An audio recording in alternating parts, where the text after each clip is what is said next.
Assalamualaikum warahmatullahi wabarakatuh. Yang terhormat, Ibu Ayu Nurul Amalia selaku dosen pengampu mata kuliah statistik. Di sini saya Nurul Hasana dengan nomor induk mahasiswa 18721506162. Di sini saya akan menyelesaikan ulangan akhir semester. Pertanyaan pertama itu, cari persamaan regresi linear Y atas X dalam kurung Y sama dengan A plus BX tutup kurung. Di sini ada contoh koefisiennya.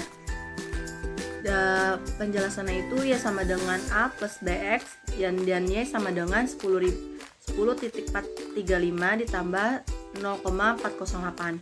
Persamaan tersebut dapat diterjemahkan sebagai konstanta sebesar 10,435 mengandung arti bahwa nilai konsisten variabel partisipasi adalah sebesar 10,435. Koefisien regresi X sebesar 0,408 menyatakan setiap pertambahan 1% nilai kesadaran belajar, maka nilai tingkat pendidikan bertambah 0,408. Koefisien regresi tersebut bernilai negatif, sehingga dapat dikatakan bahwa pengaruh arah variabel X terhadap Y adalah negatif atau tidak berpengaruh. Ini ada contoh ANOVA. Regresinya itu 9.348, residulasi 2,752 dan totalnya itu 12,100. Lanjut ada linearitas regresi Y atas X.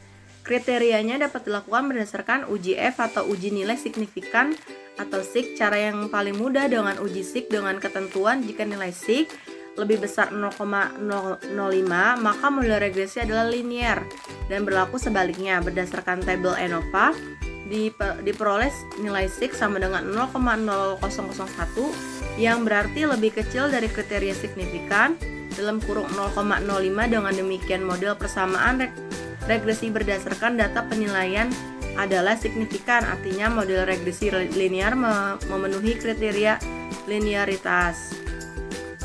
Ini yang kedua, ada signifikan regresi Y dan Y atas X. Di sini ada contohnya. Berdasarkan tabel ketiga diperoleh nilai SIG sama dengan 0,001 yang berarti lebih besar kriteria signifikan 0,05. Dengan demikian model persamaan regresi berdasarkan data penilaian adalah signifikan, artinya model regresi linear memperoleh kriteria linearitas, sehingga dapat disimpulkan bahwa ada pengaruh tingkat pendidikan terhadap kesadaran belajar, sementara variabel-variabel bebas lain dalam penelitian ini tidak memiliki peroleh, sehingga dikeluarkan dari regresi melalui metode dalam SPSS. Yang ketiga itu, tabel ANOVA adalah apakah regresi linear dan signifikan pada A sama dengan 0,05. Di sini ada contohnya. Jika nilai signifikan lebih kecil dari probabilitas 0,05 mengandung arti bahwa ada pengaruh X terhadap Y. Sebaliknya, jika signifikan lebih besar daripada probabilitas 0,05 mengandung arti bahwa tidak ada pengaruh X terhadap Y. Hasilnya 0,01 yang artinya dapat berpengaruh yang signifikan antara satu variabel independen terhadap variabel dependen.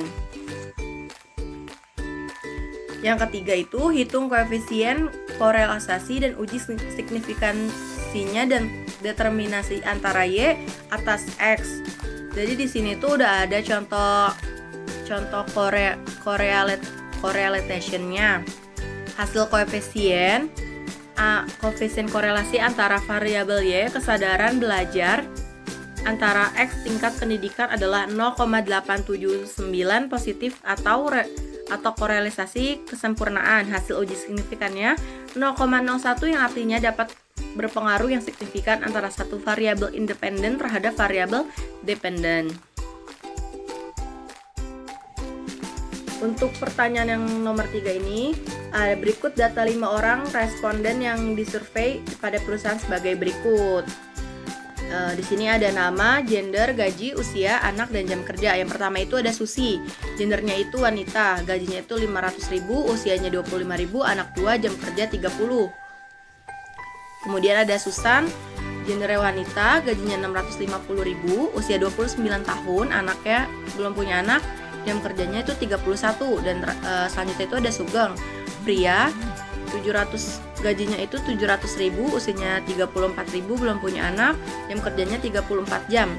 Yang selanjutnya itu ada Sutomo, pria, gajinya 525.000, usianya 26 tahun, anaknya 1, jam kerjanya 30 jam. Selanjutnya ada Sulasri, gendernya itu wanita, gajinya 400.000,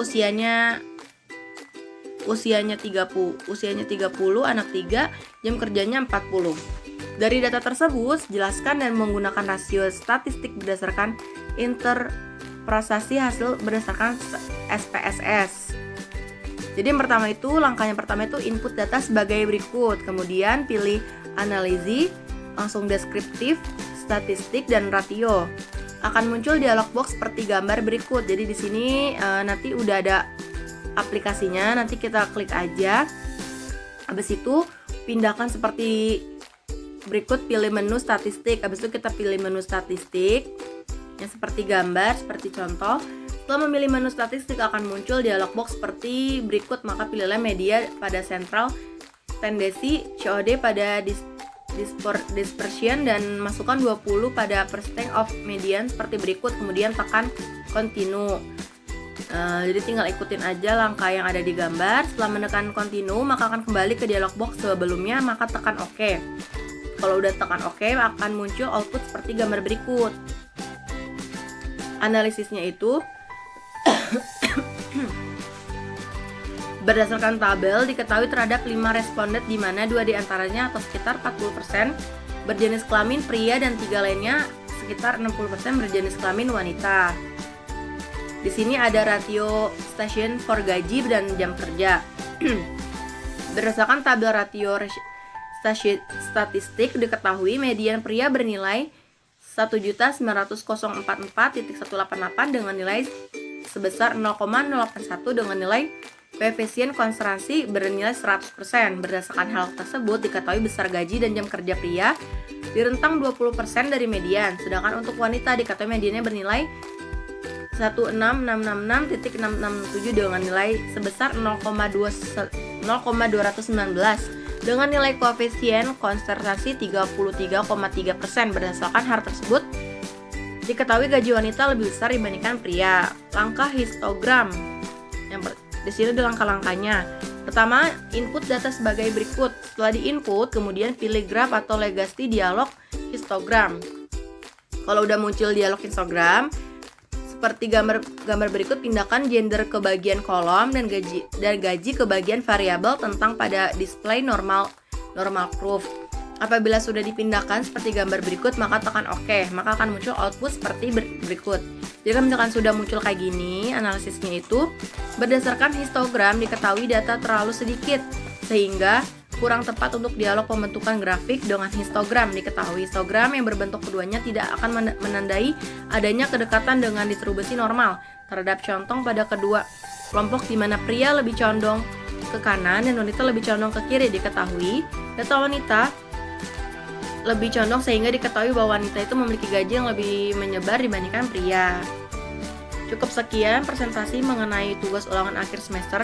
Kurang lebihnya mohon maaf. Wabillahi taufiq wal hidayah. Wassalamualaikum warahmatullahi wabarakatuh.